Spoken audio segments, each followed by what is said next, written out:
नमस्कार, आप Bihar in shorts देख रहे हैं। मैं हूं परमवीर सिंह। बिहार में एमएलसी चुनाव का बिगुल बज चुका है। चुनाव आयोग ने ऐलान कर दिया है कि 4 अप्रैल को एमएलसी चुनाव के मतदान होंगे, वहीं 7 अप्रैल को रिजल्ट भी आ जाएगा।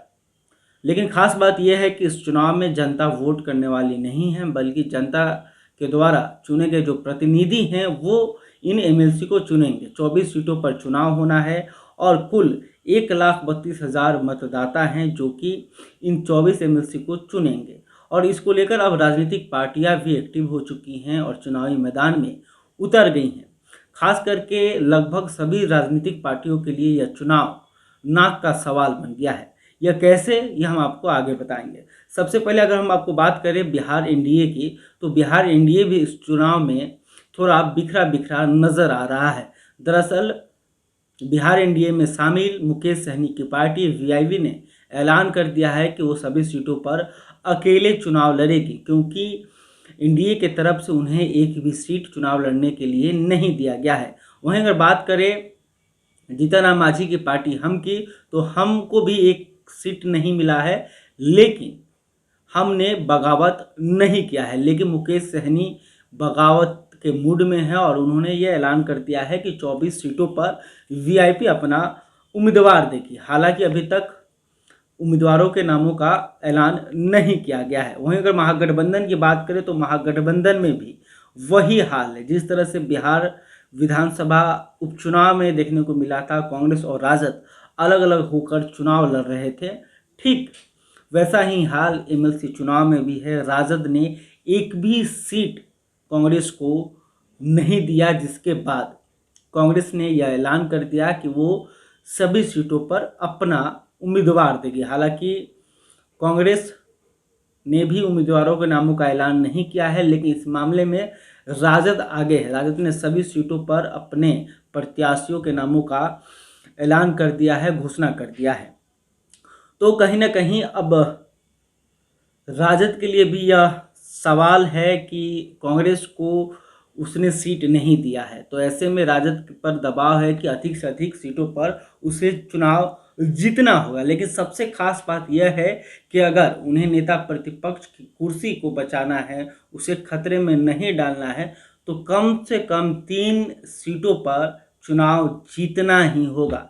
क्योंकि बिहार विधान परिषद में 75 सदस्य हैं और 75 में से अभी 24 सीटें खाली हैं, तो कुल 51 सीट है।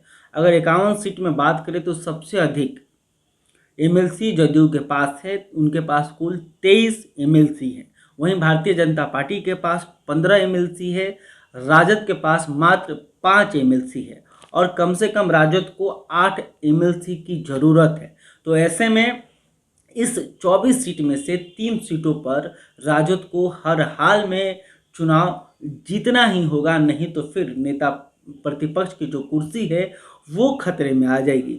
वहीं अगर कांग्रेस की बात करें तो 51 में से कांग्रेस के पास 3 एमएलसी हैं, माले के पास 2 हैं और वीआईपी हम के पास एक एमएलसी है।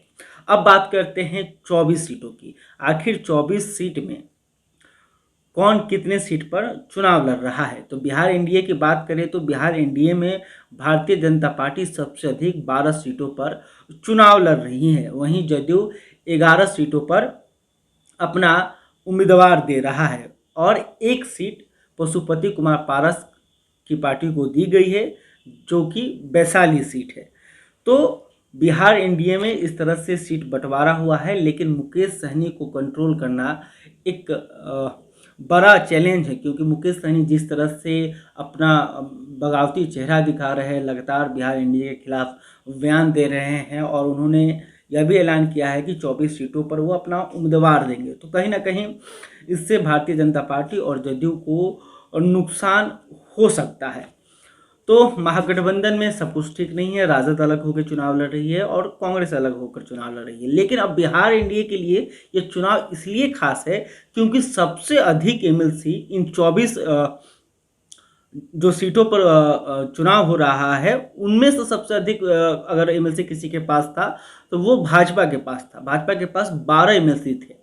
तो ऐसे में भाजपा 12 सीटों पर चुनाव लड़ रही है, तो भाजपा के पास अपने सीट को बचाने के लिए एक बड़ा चैलेंज, क्योंकि 12 के 12 सीटों पर जीतना होगा भाजपा को। और वहीं अगर जदयू की बात करें तो जदयू के पहले 6 एमएलसी इस चुनाव से जीत कर आए थे, लेकिन अब की बार जदयू 11 सीटों पर चुनाव लड़ रही है। तो ऐसे में वो जदयू चाहेगी कम से कम जो उनके एमएलसी की संख्या है 6 से बढ़कर 8 हो जाए, 9 हो जाए। तो कहीं ना कहीं जदयू के लिए भी एक बड़ा चैलेंज है, क्योंकि जिस तरह से अब बिहार एनडीए में बड़े भाई की लड़ाई चल रही है कि आखिर बिहार एनडीए में बड़ा भाई कौन है। क्योंकि भारतीय जनता पार्टी जिस तरह से बिहार विधानसभा चुनाव में भी बिहार एनडीए में सबसे अधिक सीट जीत कर आई, जदयू का जो हाल आपको भी पता है कि बिहार में तीसरे नंबर की पार्टी हो गई है।